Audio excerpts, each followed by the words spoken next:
सरोकार। तो बागी बलिया यानी कि नाम ही काफी है यहाँ के रुख को, यहाँ के लोगों के मिजाज को समझने के लिए। लेकिन आज हम समझेंगे 7वें चरण यानी अंतिम चरण के लोकसभा चुनाव से पहले का मिजाज क्या कुछ कह रहा है, वहां की आवाम, वहां के वोटर क्या कुछ कह रहे हैं और किसकी गारंटी चलेगी या फिर होगा न्याय पर एतबार। देखिए बलिया से हमारी ये खास एक्सक्लूसिव रिपोर्ट। चुनावी चर्चा के दौरान हम लोग इस समय पहुंच चुके हैं बलिया 72 लोकसभा क्षेत्र में। यहां पर हम जनता के बीच हैं और जनता से जानने की कोशिश कर रहे हैं कि इस बार 2024 में बलिया से कौन चुनावी चक्रव्यूह में 2024 का चक्रव्यूह कौन पार कर रहा है। हमारे पीछे तमाम जनता है, इन्हीं जनता जनार्दन से हम जानेंगे कि इस बार बलिया से किसे विजय तिलक लग रहा है। आप लोगों को बता दें कि बलिया से समाजवादी पार्टी ने सनातन पांडे को प्रत्याशी बनाया है, तो वही भारतीय जनता पार्टी ने पूर्व प्रधानमंत्री चंद्रशेखर जी के पुत्र 2 बार के सांसद और 2 बार के राज्यसभा सांसद नीरज शेखर को प्रत्याशी बनाया है और बहुजन समाज पार्टी से मायावती ने फौजी ललन सिंह यादव को प्रत्याशी बनाया है। चलिए जनता के बीच चलते हैं, जनता से जानने की कोशिश करते हैं कि 2024 लोकसभा चुनाव के वो कौन से मुद्दे हैं जिन पर चुनाव लड़ा जा रहा है और किसे यहाँ की जनता इस बार चुनने वाली है। सर आपका क्या नाम है? सुशील कुमार पांडे, प्रवक्ता समाजवादी पार्टी जी। और पांडे जी इस बार के मुद्दे क्या हैं चुनावी? हमारा मुद्दा बलिया का विकास है। बलिया आजादी के समय में सबसे आगे रहा था।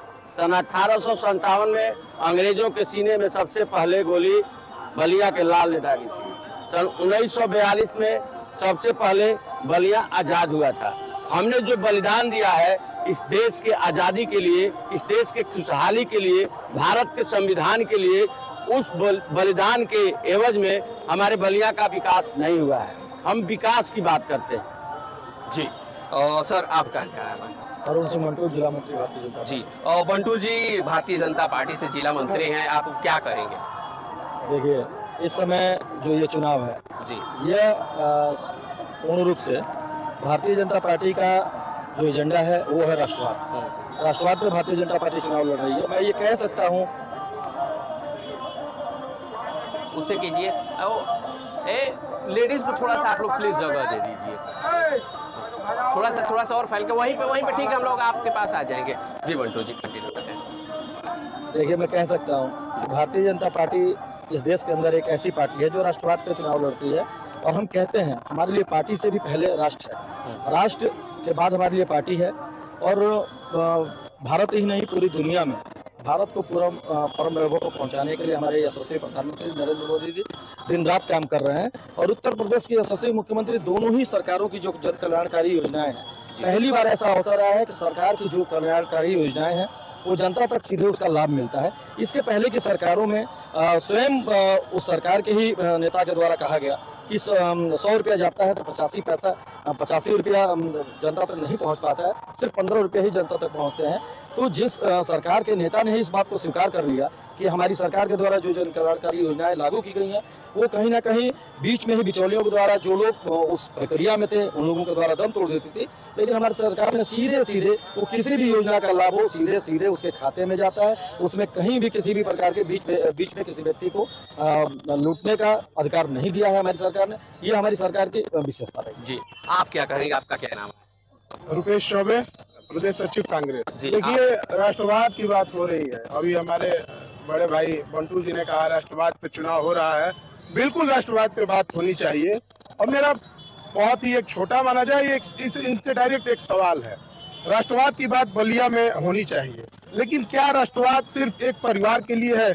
जब यहाँ पे हमारे इन्हीं की पार्टी से, राष्ट्रवादी पार्टी से उस समय भाजपा से रामकृष्ण मिश्रा जी लड़े थे, इनका राष्ट्रवाद उस समय कहाँ चला गया था? जब परमात्मानंद तिवारी जी यहाँ चुनाव लड़े थे, राष्ट्रवाद कहाँ चला गया था? यही के चुनाव लड़े, गाजीपुर में जाकर मनोज सिन्हा जी सांसद हो जाते हैं, उन्हें राज्यपाल तक बनाया जाता है, लेकिन बलिया से जब वो लड़ते हैं तो इनकी राष्ट्रवादिता वहाँ खत्म हो जाती है। जब बैरिया से आनंद शुक्ला चुनाव लड़ते हैं तो वहाँ राष्ट्रवादिता खत्म हो जाती है।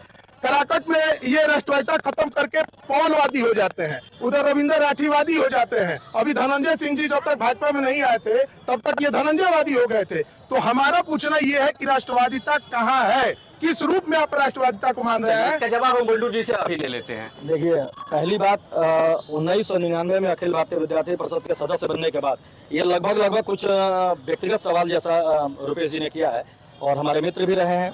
तो 1999 में अखिल भारतीय विद्यार्थी परिषद की सदस्यता लेने के बाद से लेकर और आज तक भारतीय जनता पार्टी की राजनीति के अलावा मैंने दूसरे दल से कुछ किया, मैंने कभी दूसरे दल से नहीं किया। और रही बात इन्होंने लगाई सन 2002-3 में पीएन तिवारी जी चुनाव लड़े, रामकृष्ण मिश्रा जी चुनाव लड़े, या नकुल चौबे जी यहाँ नगर पालिका में चुनाव लड़े। इसके पहले अभी संजीव कुमार डम्पू चुनाव लड़े थे, उसके बाद मिठाई लाल चुनाव लड़े। ऐसा नहीं है, आनंद स्वरूप शुक्ला जी को भी 2017 में बलिया के ही लोगों ने विधायक बनाया, उत्तर प्रदेश की सरकार ने मंत्री बनाया। तो इस प्रकार के देखिए, हम तो अभी भी कहते हैं कि जाति के नाम पे हम कभी वोट ना मांगना है, हमको ना कभी हमने मांगा था। हम अभी भी कहते हैं कि भाई हमको राष्ट्रवाद पे वोट दीजिए, हमें विकास पे वोट दीजिए। जातिवाद पे जो लोग वोट मांगते होंगे ये उनके लिए सवाल है, हम तो कभी जातिवाद पे बातें नहीं करते, हम लोगों के लिए राष्ट्रवाद पसंद। चलिए, महिला है, पहले एक सवाल हम उनसे ले लेते हैं। आप बताएं मैडम, क्या नाम है आपका? संध्या पांडे। संध्या पांडे जी, इस बार का 2024 का चुनाव बलिया में किस मुद्दे पे लड़ा जा रहा है और कौन से वो मुद्दे हैं जिसको लेकर के इस बार जनता ईवीएम की बटन दबाने वाली है? मुद्दा तो कुछ है ही नहीं है।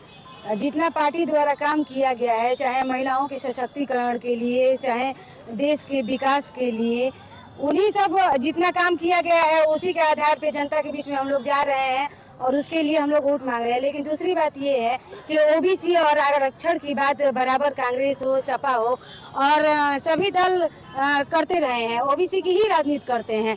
लेकिन किसके साथ उनकी गठबंधन है जो कि ओबीसी और एससी एसटी की और जो आरक्षण छीन रहे हैं उन्हीं लोग के साथ इन लोगों की गठबंधन है।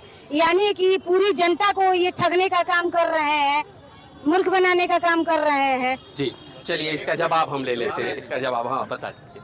देखिए, ये चुनाव बलिया के लोकसभा सदस्य का हो रहा है और हम बात बलिया की करेंगे। जी, माननीय नीरज शेखर जी जो भाजपा के उम्मीदवार हैं और हमारे गुरु चंद्रशेखर जी के पुत्र हैं, 17 बरस से सांसद हैं, कभी राज्यसभा कभी लोकसभा।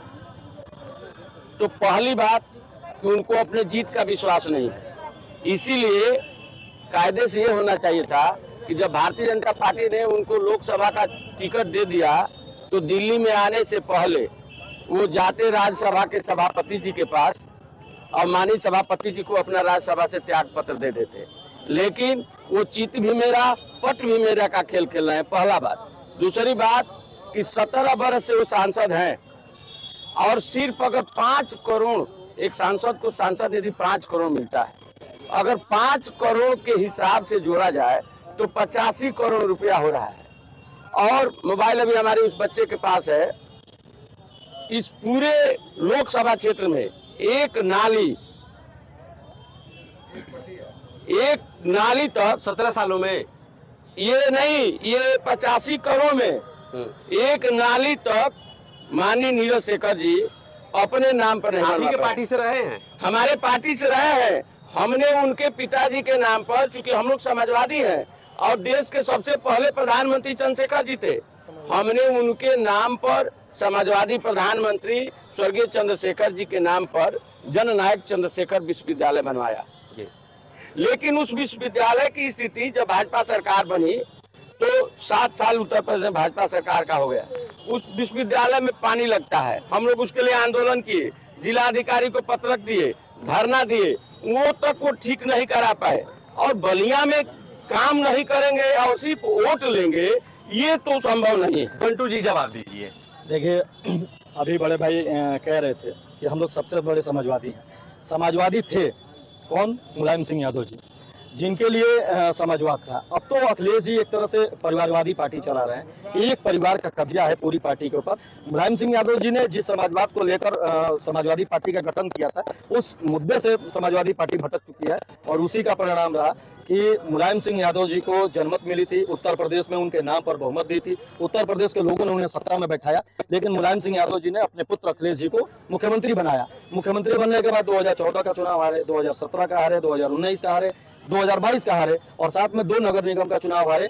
6 चुनाव हारने का रिकॉर्ड मुझे नहीं लगता कि उत्तर प्रदेश के अंदर किसी भी राजनीतिक दल को है। जी कहीं और चलते हैं, आपसे बात करेंगे, सबको मौका दीजिए। मैं अमित दुबे, सभासद सिविल लाइन बलिया। अमित जी क्या जी मैं पूछना चाहता हूँ, जो मेयर चुनाव की बात कर रहे थे हमारे बड़े भाई अरुण सिंह जी, चंडीगढ़ में 32 ऑटो का चुनाव था, उसमें 7 ऑटो की चोरी की जो अधिकारी थे, जिनको सुप्रीम कोर्ट चंद्रचूड़ साहब ने सख्त हिदायत दिया और इंस्ट्रक्शन दिया कि इस तरह का व्यवहार लोकतंत्र के लिए ठीक नहीं है। और साथ ही मैं पूछना चाहता हूँ, ये अपने को बता रहे थे कि मैंने ABVP से, अखिल भारतीय विद्यार्थी परिषद से रंगीत की शुरुआत की। आज वो संगठन कहाँ है? ABVP के नाम पे युवाओं को गुमराह किया जा रहा है, पार्टी कार्यालय में झाड़ू लगाना और दरी बिछाना इनका काम है। छात्र संघ चुनाव बलिया जनपद में पिछले 5 सालों से बंद है, उस पर साफ तक नहीं सुनता, मुंह से एक शब्द नहीं निकलता इनके कि इनका राष्ट्रवाद सुन लीजिए। पाकिस्तान से चंदा लेना है और अपने को राष्ट्रवादी कहना है, ये ढोकसला वाले लोग हैं। और हिंदुत्व की बात करेंगे, गाय के बीफ निर्यात में भारत नंबर 1 देश हो गया है। गाय काट के बेचने वाली कंपनी को बीफ निर्यात कंपनी से 250 करोड़ का ये चंदा लेते हैं और अपने को हिंदुत्व का ठेकेदार मानते हैं। ये दोहरा चरित्र देश में नहीं चलेगा। बलिया के मुद्दे पर, बलिया के विकास पे बात होनी चाहिए और बलिया के लोग इस बार मन बना लिया है, सर्व समाज, पूरे जाति धर्म के लोग इस बार सनातन पांडे जी को रिकॉर्ड मत से चुनाव जिताकर भेजने वाले हैं। बहुत बहुत चलिए कुछ और पीछे लोग हैं, आइए महिला है, हम इन्हीं से बात करेंगे। आप बताइए क्या कहेंगे? मेरा नाम रेणु शर्मा। छोड़ दीजिए, हाँ बोलिए, थोड़ा सा साइड होके। रसोईया का जिला अध्यक्ष हूँ और प्रांत की भी हूँ। बलिया में क्या आबो हवा है, ये बताइए। बलिया में क्या हवा बताए भैया? बलिया आप बताइए क्या कहेंगे? मेरा नाम रेणु शर्मा। छोड़ दीजिए, हाँ बोलिए, थोड़ा सा साइड होके। रसोईया का जिला अध्यक्ष हूँ और प्रांत की भी हूँ। बलिया में क्या आबो हवा है, ये बताइए। बलिया में क्या हवा बताए भैया? बलिया में हवा तो महिलाएं रो रही है। क्यों? इसलिए कि मिड डे मील में जो रसोईया काम कर रही है, 65 रुपया पे क्या रसोईया कोई काम कर सकती है? सरकार में जो योजना चल रहा है, सरकार हमारी कर रही है, 4 लाख हम रोजगार दे रहे हैं, पर 4 पैसे हमारी रसोइयों के खाते में नहीं आ रहा। चलिए आपके सवाल का जवाब हम ले लेते हैं, बताइए मैडम।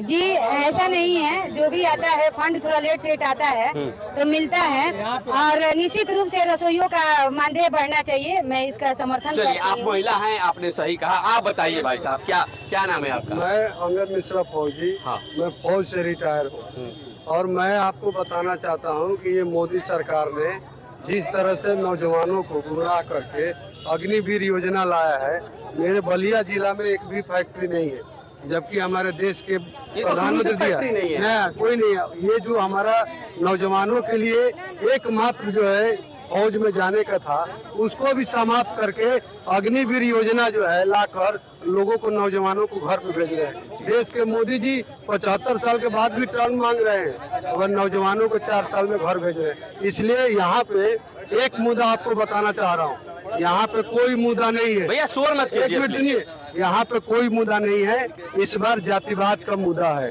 जातिवाद यहाँ बलिया जिला से हावी है और इस बार सनातन पांडे जी भारी मतों से जीतने वाले हैं। जी आप बताइए, आप यूथ है और जो भाई साहब कह रहे हैं कि मुद्दा इस बार अग्निवीर है, जातिवाद है, आप क्या समझते हैं? पहले तो मैं बड़े भैया बंटू भैया है, मेरा पवन यादव नाम है। हाँ बोलिए। बंटू भैया को हम जवाब देना चाहते हैं। उन्होंने कहा कि अखिलेश यादव 6 चुनाव हार गए हैं। मैं उनको बता दूं, अभी अखिलेश यादव का कार्यकाल खत्म होने के बाद 6 चुनाव हुए नहीं और पूरे देश में भाजपा सिर्फ 2 लोकसभा सीटें जीत पाती थी।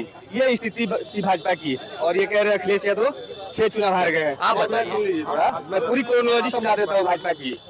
ये बड़े चैनलों के माध्यम से पूरे देश में ये दिखाना चाहते हैं कि सिर्फ भाजपा ही एक पार्टी है जो सब कुछ कर रही है।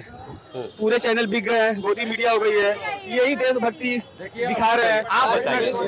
तो अभी पिछले विगत 10 सालों में जो बलिया में जो विकास हुआ है, वो आज़ादी के बाद 1952 से लेकर अभी तक विकास का कोई भी कार्य, चाहे बलिया में जो भी जनप्रतिनिधि रहा उसने नहीं किया था।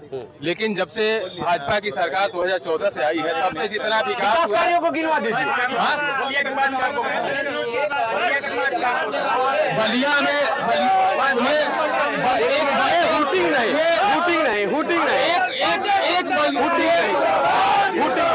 देखिए आप लोगों से कहेंगे हुटिंग है, ये हुटिंग है, हुटिंग करेंगे हम बदल देंगे। ऐसा बलिया जनपद में इस बलिया जैसे छोटे जनपद में यही सुरक्षा सपा में मिलता था कि आजम खान जब महिलाओं के साथ शोषण अत्याचार होता था तो किसी को फुर्सत नहीं मिलता था कि जाके उनकी कार्रवाई करे, लेकिन आजम खान की भैंस हो जाती थी तो उसको खोजने के लिए पूरी पुलिस लग जाती थी। बस हो गया। आप बताइए क्या करें? बलिया का विकास बस एक परिवार ने दबा के रख लिया है। बलिया में कोई विकास नहीं है। बलिया में जो प्रत्याशी भाजपा के हैं वो बलिया के लोगों के साथ इतना गलगाज खेले हैं कि वो कहिए मत। अच्छा आप आइए आप व्यवसायी हैं, तो क्या हालात है बलिया में? हालात तो दिखाई दे रहा है, हालात तो यही दिखाई दे रहा है कि जहाँ कार्यक्रम हो रहा है वहाँ पे कुछ मुट्ठी भर ही लोग दिखाई दे रहे हैं जो सपा के बारे में बोल रहे हैं। आप शहर में जाइएगा तो सपा का कोई नाम लेने वाला भी नहीं है। आप बताइए बलिया में इस बार क्या मुद्दे हैं? ऐसा मुद्दा है कि हम लोग गरीब आदमी है, ठेला पर बेचने वाले हैं। क्या ठेले फल बेचते थे घामा में, तब पर हमारे बच्चों का पढ़ाई नुकसान हो गया, हम कर्जा के कगार पर आ गए हैं। और सर ये बोले थे मिठाई लाल कि हम 4 फीट 5 फीट ठेला देकर लगवा देंगे, लेकिन 1 साल से हम लोग भूखे मर रहे हैं और वो नहीं लगवाए। झूठ बोले थे मिठाई लाल कि हम लगवाएंगे, लेकिन वो लोग नहीं लगवाया। हमारे बच्चों का पढ़ाई नुकसान हो गया और वो बिकबाजी खोल के लेकर जीते हैं। तो सनातन पांडे जीत रहे थे। भारत की जनता भूली नहीं है लॉकडाउन, जो कि नंगे पैर और भूखे पेट बम्बई से, दिल्ली से, कलकत्ता से, केरल से लोग छोटे छोटे बच्चों के साथ पैदल आए हैं और उन पर पुलिस ने लाठियां बरसाई है। लोग भूले नहीं है नोटबंदी, गर्भवती हमारी माँ बहने जो लोग बंदी में लाइन लगा के लाइन में जो है बच्चे को जबरती है। और हमारे भारत के प्रधानमंत्री कहते हैं। आइए सरदार जी आप बताइए क्या मुद्दे? हमारा बेटा कैसा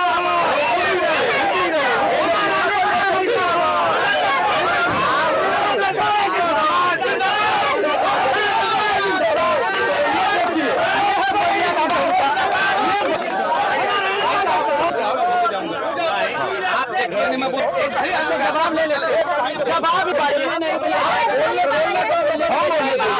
हम पब्लिक का देखिए विपक्ष के पास कोई मुद्दा नहीं है। हमारा प्रधानमंत्री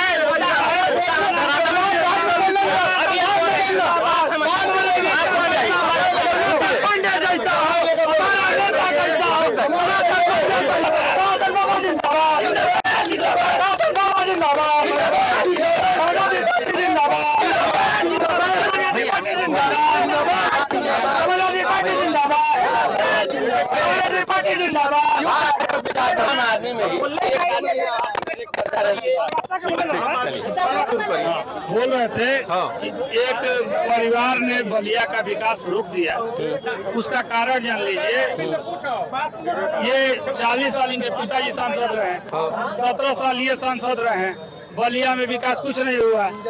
क्यों नहीं विकास हुआ? बलिया में इसलिए विकास नहीं हुआ कि एक ही परिवार के लोग यहाँ पे सांसद से लेके एमएलसी से लेके हर पद पे बने रहे। एक ही परिवार पूरा बलिया को लेके बैठ गया है, इसलिए बलिया का विकास नहीं हुआ। और बलिया के लोगों के साथ इतना झूठ ये लोग बताए हैं। चंद्रशेखर नगर में बनाया है महल 5 बीघा में। 1 साल से हम लोग भूखे मर रहे हैं और वो नहीं लगवाए। झूठ बोले थे मिठाई लाल कि हम लगवाएंगे, लगवाएंगे, लेकिन वो लोग नहीं लगवाया। हमारे बच्चों का पढ़ाई नुकसान हो गया और बिकबाजी कोई के लेकर जीते हैं।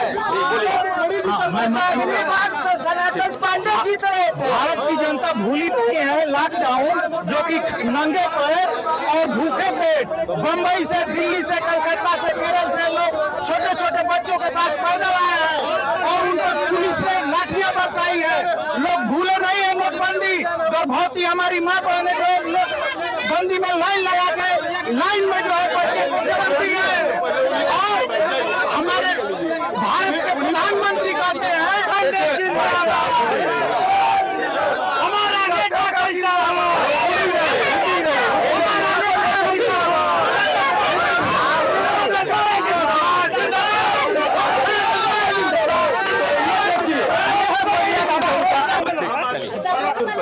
बोल रहे थे कि एक परिवार ने बलिया का विकास रोक दिया, उसका कारण जान लीजिए। ये 40 साल इनके पिताजी सांसद रहे हैं, 17 साल ये सांसद रहे हैं। बलिया में विकास कुछ नहीं हुआ। क्यों नहीं विकास हुआ? बलिया में इसलिए विकास नहीं हुआ कि एक ही परिवार के लोग यहाँ पे सांसद से लेके एमएलसी से लेके हर पद पे बने रहे। एक ही परिवार पूरा बलिया को लेके बैठ गया है, इसलिए बलिया का विकास नहीं हुआ। और बलिया के लोगों के साथ इतना झूठ ये लोग बताए हैं। चंद्रशेखर नगर में बनाया है महल 5 बीघा में और नाम रखे हैं झोपड़ी। नेट नहीं था, अखिलेश जी लैपटॉप दे दिए। सब कोई जान गया कि झोपड़ी नहीं महल में रहते हैं। इनको बुरा लगा और ये समाजवादी पार्टी छोड़ के भाजपा में चले गए झूठों के साथ। झूठा चला गया झूठों के साथ। भारतीय जनता पार्टी एकदम झूठी पार्टी है और इनका कोई यहाँ जनाधार नहीं है। यहाँ सनातन पांडे जी समाजवादी पार्टी के प्रत्याशी हैं जो बहुत ज्यादा वोटों से चुनाव जीत रहे हैं। सारा समाज उनको खुल के वोट दे रहा है। अब जवाब ले ले। रुक जाइए भाई साहब, अब जवाब ले ले। 2017 में पूर्व मंत्री नारद राय जी ने सपा क्यों छोड़ा था? प्लीज आप लोग जवाब लीजिए इनसे। हाँ, बोलिए। 2017 में पूर्व मंत्री नारद राय जी ने सपा छोड़कर बहुजन क्यों ज्वाइन की थी? बताइए पूछिए। मंत्री जी को टिकट नहीं मिला होगा, कुछ आप दे दीजिए, जवाब दीजिए। आज चुनाव का मुद्दा है। यहाँ तक कि इस चुनाव में भाजपा का भी कार्यकर्ता, यहाँ जितने लोग आए हैं भाजपा के भी हो गई है। भाजपा का भी कार्यकर्ता कहना ये चाहता है कि योगी मोदी से कोई बैर नहीं, नीरज तेरी खैर नहीं। क्यों? क्योंकि एक ही पार्टी यहाँ पर अपना जागीर बना के रहना चाहती है, जबकि हमारे सर्व समाज की, सभी जाति के, सभी धर्म के नेता, आज हमारे समाजवादी पार्टी के जो नेता है सनातन पांडे जी के साथ पूरे समाज के, पूरे बलिया के लोग मिलके अब भारी से भारी मतों से सनातन बाबा को जिता रहे हैं। तो यहाँ हम सर के पास हमारा कहना है, हम जिले के मुद्दे को उठा रहे हैं। बताइए क्या मुद्दे हैं? ये अपना केंद्रीय मुद्दा उठा के चलते हैं। इनकी योजना थी नल जल योजना, जो पिछले सरकार में 2019 से इनका जब सरकार बना 2019 में 19 से पहले 18 में इनकी नल जल योजना शुरू हुई, जो 6 वर्ष बीत गए। नल जल योजना आज तक सर शुरू नहीं हो पाई। लगा है शुरू, नल जल योजना लगा है, पानी आने का काम नहीं करता है, कहीं टोटी नहीं लगी है, टंकी की सप्लाई जारी नहीं है। और सर एक बस 4 मिनट बलिया में इसलिए विकास नहीं हुआ कि एक ही परिवार के लोग यहाँ पे सांसद से लेके एमएलसी से लेके हर पद पे बने रहे। एक ही परिवार पूरा बलिया को लेके बैठ गया है। आप बताइए आपका क्या नाम है? अब हम बोलिए आपका क्या नाम है? नाम हमारा मंगल पंडित है और आपको भारतीय जनता पार्टी का मैं असली चाल चरित्र से आपको वाकिफ करवाता हूँ। पहले चले जाइए और बैरिया विधानसभा, जो बलिया लोकसभा का सबसे आखिरी क्षेत्र पड़ता है, वहां से लेकर यहाँ तक जितने लिंक रोड है, अगर उससे आप गलती से भी गुजर गए तो एक्सीडेंट हो जाएगा। उसके बाद दूसरी बात, मोदी जी का देखिए कितना बढ़िया काम, अभी गिनवा रहा हूँ आपको। अग्निवीर योजना का हम जिंदगी भर प्रधानमंत्री रहो, तू नौजवान बढ़ जा, 4 साल नौकरी करो, घरे आ जा। खाई का 4 किलो राशन, 4 किलो राशन वाली जो बात है, तो मैं वो भी बता देना चाहता हूँ आपको कि ये कांग्रेस का राइट टू ईट जो अधिनियम था, विधेयक 2013 का, उसमें कांग्रेस ने इसको लागू किया था, मोदी जी को देना ही था। चलिए ठीक है, सुन लीजिए, सारे सवालों का जवाब लीजिए, सारे सवालों का जवाब लीजिए। 2 योजनाओं के बारे में जिस और सुनिए, महिला सुरक्षा की ये बात करते हैं भाई साहब, सुनिए, जिस ये महिला सुरक्षा की बात करते हैं, बनारस में इन्हीं के पार्टी का आईटी सेल का मेंबर रहता है। छात्रा को अकेले पाकर रेप करते हैं ये सब, और सरकार अभी तक कहाँ सोई है। तो दोस्तों का मिजाज, और ये है बागी बलिया के लोग। आपने इनके तेवर को देखा, किस तरह के यहाँ के लोग हैं और कौन से मुद्दे हैं। तो बागी बलिया के लोगों को आपने देखा, सुना, और वहां के लोगों का मिजाज सुना कि आखिर किस तरीके से वो लोग जो हैं 7वें चरण के तहत आखिरी चरण में 1 जून को वोट डालने जा रहे हैं, क्या मुद्दे होंगे और किस पार्टी पर किसके दावे और वादे पर वो एतबार करते हुए नजर आ रहे हैं। बहरहाल के लिए इतना ही, बने रहिए प्राइम टीवी के साथ।